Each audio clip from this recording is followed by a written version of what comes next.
हमारे अंदर सबसे गहरे में जो चीज़ होती है, जो जन्म का कारण बनती है, वो हमारा एक सेल्स होता है छोटा-सा, जिसको हम शुक्राणु के नाम से जानते हैं।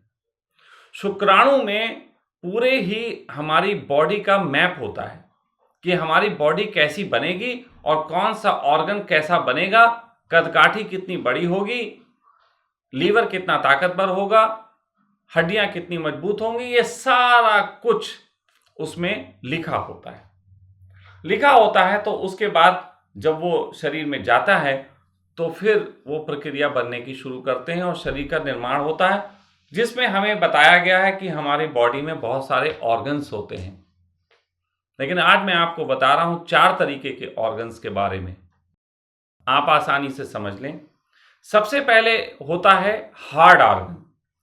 हार्ड ऑर्गन होता है हमारी हड्डियाँ, हमारे बाल, हमारे दाँत, हमारे नाखून, ये हमारे हार्ड ऑर्गन होते हैं। ऑर्गन है ये भी, इनका भी पूरा विज्ञान है, इनका भी पूरा दिमाग है। इनको भी पूरे तरीके से चलाने के लिए संदेश दिए जाते हैं और ये सुनते भी हैं। आपकी हड्डियाँ भी संदेश सुनती हैं, आपके दाँत भी संदेश सुनते हैं, आपके नाखून, आपके बाल भी संदेश सुनते हैं बॉडी का। तो पहला ऑर्गन आप में होता है हार्ड ऑर्गन। दूसरा आप में होता है सेमी हार्ड ऑर्गन, जिसमें आप कह सकते हैं आँखें आती हैं, जिसमें आपके लीवर होते हैं, जिसमें आपका और जिस तरीके की चीज़ें हैं आपकी बॉडी में, लीवर, किडनी और ये सब चीज़ें जो आती हैं, ज़बान हो गई, ये सारी चीज़ें सेमी हार्ड में आती हैं। फिर एक आता है लिक्विड, जो तीसरे ऑर्गन्स होते हैं जिसको हम लिक्विड ऑर्गन्स बोलेंगे। उसमें एक ऐसा लिक्विड होता है जिसमें हमारी पूरी बॉडी भीगी रहती है। वो पूरी बॉडी को एक तरीके से चिपचिपा रखता है, लिसलिसा रखता है, उसमें सारे ऑर्गन भीगे रहते हैं। सारे ही ऑर्गन उसमें रहते हैं और उस तत्व में ऐसी चीजें छुपी होती हैं जो उस ऑर्गन को सेव करने का काम करती है। नहीं तो सोचो तुम्हारा फेफड़ा है और उसमें वो डूबा हुआ ना हो उस ऑर्गन में, तो फेफड़ा सूख जाएगा। लेकिन बॉडी के अंदर वो एक चिपचिपा तत्व होता है जो पूरी उसको हमारी बॉडी को सेफ रखता है। फिर लिक्विड ऑर्गन्स में होते हैं आपके खून होता है, आपका जो आपको एसिड बनता है वो भी उसमें शामिल होता है। इसमें आपके स्पर्म्स भी शामिल होते हैं, इसमें बोन मैरोज़ भी आपका शामिल होता है। तो ये आपका एक तरीके का लिक्विड ऑर्गन होते हैं। फिर चौथा ऑर्गन आपका होता है जिसको हम बोल सकते हैं, जो सूक्ष्म ऑर्गन सेल्स जिसको हम बोल सकते हैं। तो सेल्स के भी एक ऑर्गन्स होते हैं, वो भी ऑर्गन ही हैं। आपकी बॉडी में लाखों करोड़ों सेल्स, जिनको कुछ कीड़ों के रूप में भी आप जानते हैं, वो भी होते हैं। वो बहुत सूक्ष्म होते हैं, लेकिन हमारी बॉडी को सबसे ज़्यादा कंट्रोल करने का काम वो करते हैं, क्योंकि सबसे बड़ी तादाद उनकी होती है। तो इस तरीके के 4 तरीके के ऑर्गन से मिलके ये पूरी बॉडी बनती है।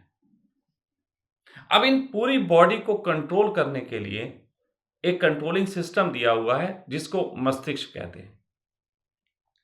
मस्तिष्क का काम कुछ खास काम में काम आता है और मस्तिष्क का काम होता है, पहला काम, कि हमारा हर ऑर्गन जो होता है वो अपने-अपने काम करके, कुछ ऑर्गन्स ऐसे होते हैं जो कुछ फ्लूइड्स पैदा करते हैं। जैसे आपने सुना होगा कि किसी को पेनक्रियाज में जो है वो इंसुलिन बनती है, तो इंसुलिन एक हार्मोन है ना? आपके जैसे आजकल वो थायराइड का बहुत चल रहा है, तो थायराइड से रिलेटेड जो पैदा होते हैं तो वो एक हार्मोन्स हैं। ऐसे ही आपसे सेक्स रिलेटेड जो चीज़ें पैदा होती हैं वो हार्मोन्स हैं। आपके शरीर में सेंसेशन जो पैदा करते हैं वो हार्मोन्स हैं। आपकी हड्डियों से भी कुछ ऐसी चीज़ें निकलती हैं जो आपके शरीर में जो है एक्टिविटी का काम, आपको दौड़ाने का काम, भगाने का काम करती हैं, मांसपेशियों में खिंचाव में वो सहयोग आती हैं, हड्डियाँ सिकुड़ती बैठती हैं, ये भी हार्मोन्स होते हैं। तो मस्तिष्क का काम होता है उन हार्मोन्स को सही ढंग से पहुँचाना। जैसे हड्डी से जो निकलते हैं भागते दौड़ते हार्मोन्स, उनको तुरंत वो बताती है कि मांसपेशियाँ, उनको निकट की कौन-सी मांसपेशियाँ उन हार्मोन्स को यूज़ करें। तो ये मस्तिष्क बताता है। हड्डी सीधे नहीं बता सकती। तो ये मस्तिष्क बताता है कि ये आप हार्मोन्स इसमें यूज करें। अब सेक्स के वक्त जो हार्मोन्स हैं वो सेक्स क्रिया के ही काम आएंगे, उसको कोई हार्ड या और जगह ले जाके काम नहीं कर सकते। तो ऐसे ही इसको बिल्कुल ऐसे समझ सकते हैं कि एक किचन है, जिस किचन में आपके अलग अलग तरीके के मसाले आए हैं, नमक आया है, मिर्ची आया है, तेल आया है, ये सब अलग अलग जगह से आया है। और वहां पे मस्तिष्क यानी कि वहां किचन में काम करने वाला रसोइया उसको कैसे यूज करके एक अच्छा भोजन तैयार करता है। बिल्कुल ऐसे शरीर का भोजन जो है वो हमारा मस्तिष्क तैयार करता है कि किसको कितनी मात्रा में क्या चाहिए। साथ साथ मस्तिष्क की एक और कार्य प्रणाली होती है। अब मस्तिष्क अकेला तो काम नहीं कर सकता, तो मस्तिष्क जो है कुछ चीजों का सपोर्ट लेता है। उनमें एक सबसे ज्यादा चीज होती है हमारी जो बैकबोन होती है, जो रीढ़ की हड्डी होती है। बहुत समय पहले ऋषि मुनियों ने खोज की थी, वो इंगला पिंगला और सुष्मिता। तो ये 3 नाड़ियों का उपयोग हमारा मस्तिष्क करता है संचार के लिए, बाकी शरीर के सारे ऑर्गन्स को सूचना पहुंचाने के लिए। कहते हैं कि हमें मस्तिष्क से 95% रोग होते हैं। शरीर में होने वाली 95% बीमारियां मस्तिष्क से होती हैं। तो 5% कौन सी हैं? पहले तो 5% पे कभी क्वेश्चन नहीं उठता, बस सुना हाँ 95% होती हैं। 5% कौन सी है भाई? उनकी भी जरा जिक्र कर लेते हैं, थोड़ा सा उनकी भी बात कर लेते हैं। तो 5% बीमारियां ऐसी होती हैं जैसे कि पैर टूट जाए, हड्डी टूट जाए, या छिल जाए, कुछ शरीर कहीं गिर पड़े, चोट खा गए, या वायरल फीवर हो गया, वायरल इन्फेक्शंस हो गए, खांसी जुकाम भी कह सकते हैं कि ऐसी बीमारी है, लेकिन ज़्यादा बड़ी संख्या में नहीं इसको मानेंगे। तो बस ये 5-7% बीमारी ऐसी होती हैं जैसे कि एसिड गलत तरीके से बने, गैस गलत तरीके से बन जाए। ये 5% बीमारियां जो हैं हम शरीर से मानते हैं। 95% मस्तिष्क की ही बीमारियां होती हैं और 95% बीमारियां ही हमारे दुख का कारण है। 95% बीमारियां मस्तिष्क से होती हैं और मस्तिष्क से बीमारियां होने का कारण है इमोशन। आप सब लोग किसी ना किसी इमोशन के शिकार होगे। अगर किसी बीमारी के शिकार हो तो आपका कोई इमोशन तो बहुत हार्ड होगा ही होगा, कोई बहुत बड़ा आपके ऊपर इंपैक्ट होगा। और इमोशन के कंट्रोल का सिस्टम आज भी बॉडी में नहीं। हमारे मस्तिष्क के पास ऐसी कोई प्रक्रिया नहीं है कि वो इमोशन कंट्रोल कर पाए, इमोशन मैनेजमेंट कर पाए। ऐसी कोई भी तरकीब है ही नहीं।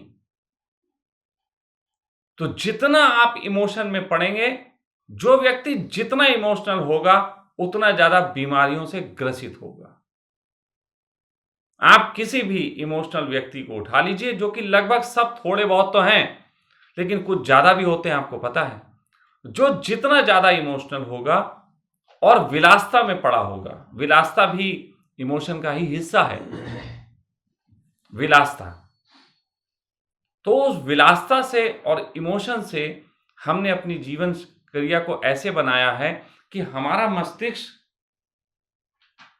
किचन में होता है, भोजन बना रहा होता है, लेकिन शरीर के जो केमिकल्स उसको रिलीज करने थे, एक सही जगह भेजने थे, उसको सही जगह या तो भेज नहीं पाता, या सही से बनवा नहीं पाता उस मात्रा में, या फिर अधिक मात्रा में बनवा देता है, या फिर बिल्कुल नहीं बनवाता है। और ऐसी स्थिति में जो हार्मोन्स हमारी बॉडी को सही रखने के काम आते थे, वही हार्मोन्स टॉक्सिन्स बन जाते हैं। टॉक्सिन्स मस्तिष्क रिलीज करता है। जब मैंने एक बार कहा था, क्योंकि मुझे यही सूचना जो है वो मिली थी। मेडिकल साइंस यही कहता है कि मस्तिष्क जो है वो टॉक्सिन्स रिलीज करता है तनाव के वक्त में, लेकिन मस्तिष्क के पास रिलीजिंग का कोई सिस्टम नहीं है। सच बात तो यह है कि सारे ही ऑर्गन्स जो हैं वो हमारे हार्मोन्स बनाते हैं, और उन हार्मोन्स को मस्तिष्क सिर्फ मस्तिष्क के माध्यम से यहां ले जाओ वहां ले जाओ की बात होती है। तो जैसे एक किचन में काम कर रही महिला जिसके पास नमक भी है, मिर्चें भी हैं, हल्दी भी है, तेल भी है, सब्जी भी है, चावल भी है, दाल भी है, सब कुछ है। लेकिन अगर तनाव में और बहुत झंझट में हो तो वो कभी नमक ज़्यादा डाल देती, कभी मिर्च ज़्यादा डाल देती है, कभी तेल ज़्यादा कर देती, कभी कुछ ज़्यादा कर देती है। तो भोजन का स्वाद बिगड़ जाता है। और उसी प्रकार से हार्मोन्स को भी, जब हार्मोन्स इनबैलेंस्ड होते हैं तो वही हार्मोन्स हमारे शरीर में टॉक्सिन के रूप में इकट्ठे हो जाते हैं। और टॉक्सिन के बारे में मैं बता चुका हूं आप लोगों को कि टॉक्सिन लगभग ऐसे ही हैं जैसे कि पॉलीथिन्स, जो नष्ट नहीं होती हैं आपके शरीर के अंदर। उन टॉक्सिन्स को निकालने के लिए हमें जो है कई तरीके से शरीर काम करता है। जुकाम के माध्यम से टॉक्सिन निकलता है, खांसी के माध्यम से निकलता है, हमारे पेशाब के माध्यम से निकलता है, पेट साफ हो तो उसके माध्यम से निकलता है, या अगर हम दौड़े पसीने के माध्यम से निकलता है। टॉक्सिन इन सब चीज़ों से निकलता है। लेकिन हमारा शरीर जितने टॉक्सिन्स निकालने के लिए बनाया गया है, टॉक्सिन अगर 1000 गुना ज़्यादा इकट्ठे हो जाए तो फिर शरीर के ऑर्गन्स पे लोड पड़ने लगता है। शरीर के ऑर्गन पे टॉक्सिन्स का जब लोड पड़ने लगता है उनको बाहर फेंकने की प्रक्रिया का, तो उससे वो जो हैं ऑर्गन्स काम करना बंद करने लगते हैं धीरे-धीरे, या गलत तरीके का काम करने लगते हैं और उससे और ज़्यादा टॉक्सिन रिलीज़ होने लगता है। अब ये है समस्या। लेकिन इस समस्या का समाधान भी तो होगा। आप सुनो, आपके शरीर में मस्तिष्क जो है परेशान होने के कारण टॉक्सिन्स बहुत अधिक मात्रा में फेंक रहा है। उस टॉक्सिन्स की वजह से आपके लीवर पे, किडनी पे, आंतों पे, आँख पे, कान पे, यहाँ की आँखों पे मोतियाबिंद होता है, वो भी इसी वजह से होता है। टॉक्सिन ही आ जाते हैं आँखों के आगे। बुजुर्ग लोगों को पहले मोतियाबिंद नहीं होता था, वो ज़्यादा तनाव नहीं लेते थे। अब हमारे शरीर पे एक तो हम भोजन ऑर्गेनिक नहीं कर रहे हैं, अनऑर्गेनिक भोजन खा रहे हैं, उसका भी तनाव है, और साथ-साथ हम अपने दिमाग को भी गलत दिशा में धक्का दे दिए हैं, इसका भी एक तनाव है। और ये दोनों तनाव मिलके हमारे शरीर में इतनी ज़्यादा मात्रा में टॉक्सिन्स इकट्ठा कर दिए हैं कि उसको निकालने के हमें सरल तरीके नहीं पता हैं। मैं आपको आने वाले समय में वो तरीके भी बताऊँगा कि आप घर बैठे अपने शरीर के टॉक्सिन्स कैसे निकाल सकते हैं अच्छे से।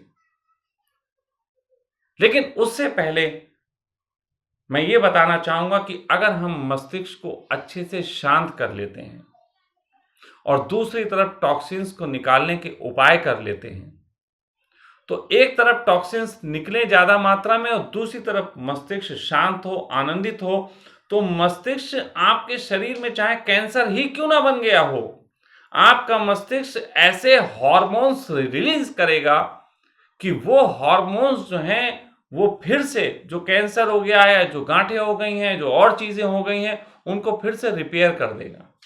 अगर आप में से किसी को लगता है कोई प्रॉब्लम है, तो आप जो हैं वो फॉर्म को भर के हमें भेजें।